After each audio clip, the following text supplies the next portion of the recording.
When people ask me why I became a teacher, I always laugh because it's truly nothing but divine intervention. I never intended to be a teacher, but it's been one of the greatest good fortunes of my life to teach children.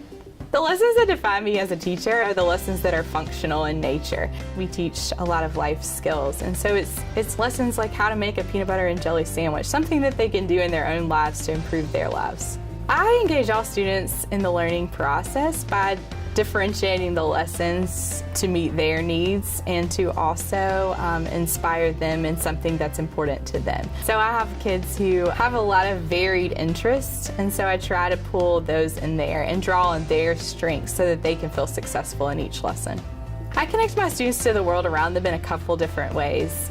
Fortunately for us, we have a strong functional curriculum by the nature of our class, and so that gives us the opportunity to go a lot of places in the community. So we might go to restaurants or to the local swimming pool to learn to swim, or to the doctor's office to get checkups, or just to a store to make purchases. But we also learn about current events in the world that's larger than the world that's in their immediate community. What I want for my students to remember about me is that I truly cared for them and for their families. I want them to know that they were loved and that I believed that they could do anything that they wanted to do. I want them to know that as long as they try their hardest, we're proud of them, and that the sky is the limit for what they're able to do, and that they're important to the world and our community and our school and to me, even having a disability. Being a finalist for the Alabama Teacher of the Year has been a humbling and exciting honor.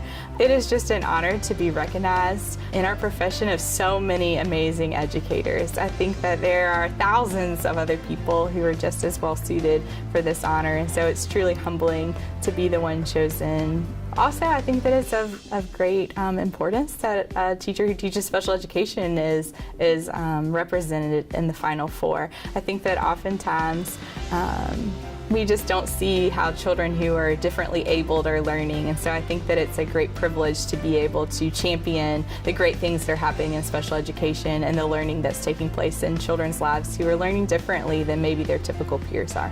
To my fellow educators, I just want to tell them to keep up the good work. I know that the days are hard, but our mission is so much bigger than any challenge that comes our way.